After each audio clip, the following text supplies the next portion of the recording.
Trước tiên hãy xem video.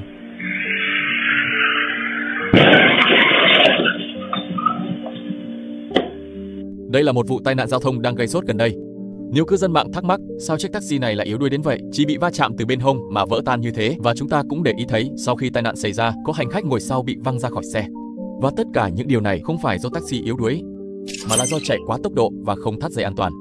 Trước hết, hãy chú ý đến ngã tư này, nó hơi đặc biệt. Đèn tín hiệu giao thông tại ngã tư này được thiết kế là đèn tròn, đồng thời điều khiển cả đi thẳng và rẽ trái. Bởi vì khi đèn xanh bật sáng, xe bên trái đi thẳng sẽ gặp xe rẽ trái từ phía đối diện. Và do xe đen chạy quá tốc độ, cuối cùng đã dẫn đến tai nạn. Trước hết, chạy quá tốc độ thường dẫn đến hậu quả rất nghiêm trọng.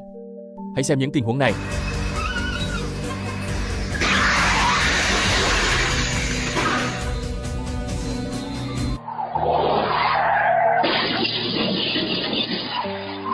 Đặc biệt là khi vào cua mà vẫn chạy quá tốc độ 160 km/h.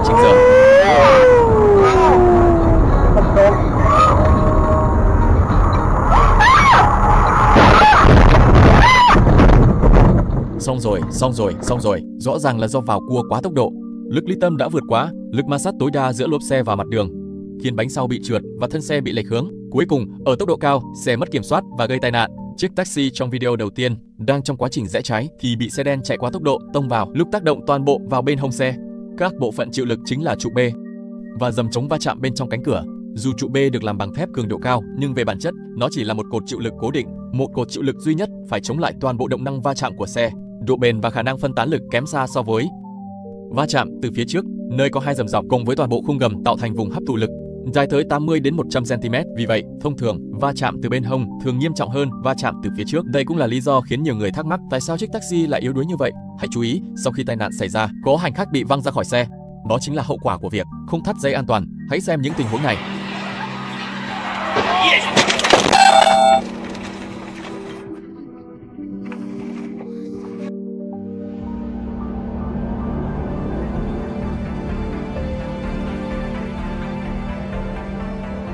Dây an toàn là sợi dây cứu mạng quan trọng nhất trên xe. Khi xe xảy ra va chạm, lực quán tính khổng lồ sẽ khiến cơ thể người không thắt dây an toàn lao về phía trước với tốc độ cực cao. Lực này lớn đến mức nào? Khi xe chạy ở tốc độ 60 km/h, lực này có thể lên tới khoảng 3,5 tấn, tương đương với trọng lượng của một con voi châu Á trưởng thành đè lên. Tốc độ càng nhanh, lực này càng lớn. Khi lực va chạm đủ mạnh, người không thắt dây an toàn rất có thể sẽ bị văng ra khỏi xe, gây ra những tổn thương nghiêm trọng hơn. Vì vậy, ngay cả hành khách ngồi hàng ghế sau, vì sự an toàn, hãy nhớ thắt dây an toàn ngay khi lên xe. Đó là biện pháp bảo vệ rẻ tiền nhất nhưng hiệu quả nhất, có tác dụng tương tự như dây an toàn, chính là mũ bảo hiểm. Hãy xem tình huống. Bạn có nghĩ rằng người đi xe máy này chắc chắn đã tử vong? Thực ra không phải, vì anh ta đã đội mũ bảo hiểm đúng quy định. Chiếc mũ bảo hiểm đã cứu sống anh ta. Những người khi đi xe máy ngại phiền phức, không chịu đội mũ bảo hiểm. Đây là một sai lầm rất lớn. Một khi xảy ra tai nạn tương tự, không đội mũ bảo hiểm thì khả năng sống sót gần như bằng không. Còn nếu đội mũ thì có một nửa khả năng chiếc mũ sẽ giúp bạn thoát khỏi tai họa. Và khi được bảo vệ bởi mũ bảo hiểm, mức độ thương tích giảm đi một cách đáng kinh ngạc. Đội mũ bảo hiểm đúng cách có thể giảm tỷ lệ thương tích xuống 70% khi xảy ra tai nạn. Đội mũ bảo hiểm đúng cách có thể giảm 69% nguy cơ tổn thương vùng đầu và não, giảm 79% nguy cơ tổn thương não nghiêm trọng. Vì vậy, tầm quan trọng của mũ bảo hiểm và dây an toàn là như nhau. Cứ đi xe là hãy đội mũ. Đừng bao giờ nghĩ rằng phiền phức, dù bạn là tài xế mới lấy bằng hay là một tài xế lạo làng nhiều kinh nghiệm. Hãy luôn ghi nhớ câu nói này: không vượt xe đầu làn khi qua ngã tư. Hãy xem video.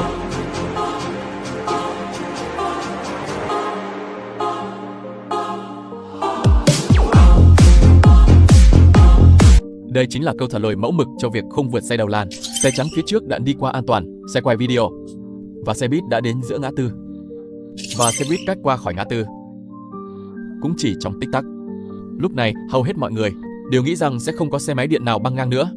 Nhưng nếu xe quay video chủ quan một chút, không kịp giảm tốc, kết cục sẽ giống như xe máy điện này.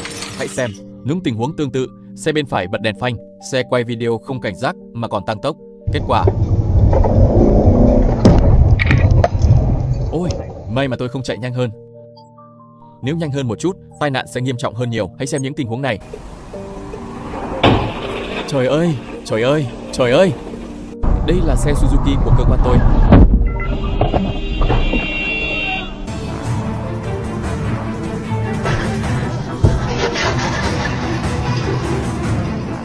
Một khi xảy ra tai nạn tương tự, rất khó để thoát khỏi trách nhiệm thứ yếu.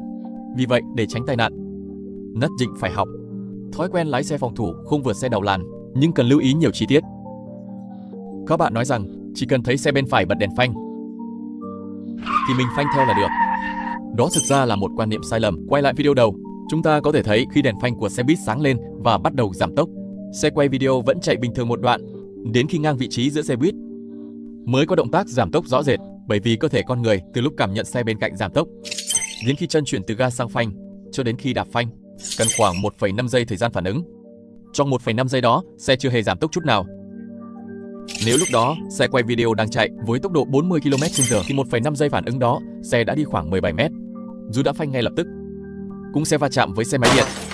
Vì vậy, chúng ta không thể chỉ chú trọng đến phanh theo, mà việc kiểm soát tốc độ khi qua ngã tư còn quan trọng hơn. Với tốc độ dưới 30 km/h, khoảng cách phanh dưới 5 m cực kỳ ngắn.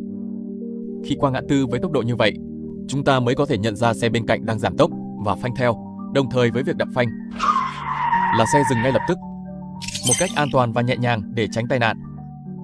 Không bị vì tốc độ quá nhanh mà muốn phanh tránh nhưng không thể dừng kịp. Thứ hai, không được chỉ nhìn vào đèn phanh. Hãy xem những tình huống này.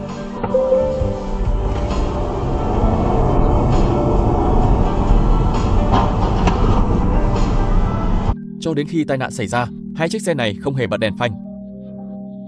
Nếu bạn chỉ chú ý đến đèn phanh, kết cục có thể giống như xe màu đỏ xảy ra tai nạn, bởi vì có những tài xế như xe xám trong tình huống này, khi nhìn thấy xe máy điện băng ngang, họ tin rằng mình có thể đi qua nên chỉ nhả ga không tăng tốc để tránh. Vì vậy, họ không cần phanh. Nếu xe trắng ở giữa chỉ chú ý đến đèn phanh của xe xám mà không nhận ra xe xám đang nhả ga giảm tốc để phát hiện nguy hiểm, từ đó cũng nhả ga giảm tốc, thì nó sẽ va chạm với xe máy điện trước cả xe đỏ. Vì vậy, khi áp dụng lái xe phòng thủ qua ngã tư, đừng chỉ biết nhìn đèn phanh. Phanh theo có thể được thay thế bằng cách chủ động tạo ra chênh lệch tốc độ khi xe bên cạnh chạy khoảng 30 km/h. Chúng ta chạy 25 hoặc 20 km/h, chênh lệch tốc độ 5 đến 10 km/h cho phép chúng ta cơ bản bám theo xe bên cạnh. Và khi xe bên cạnh giảm tốc, chúng ta cũng kịp nhận ra nguy hiểm và giảm tốc. Khi có chênh lệch tốc độ, xe đầu làn chắc chắn sẽ càng ngày càng xa chúng ta.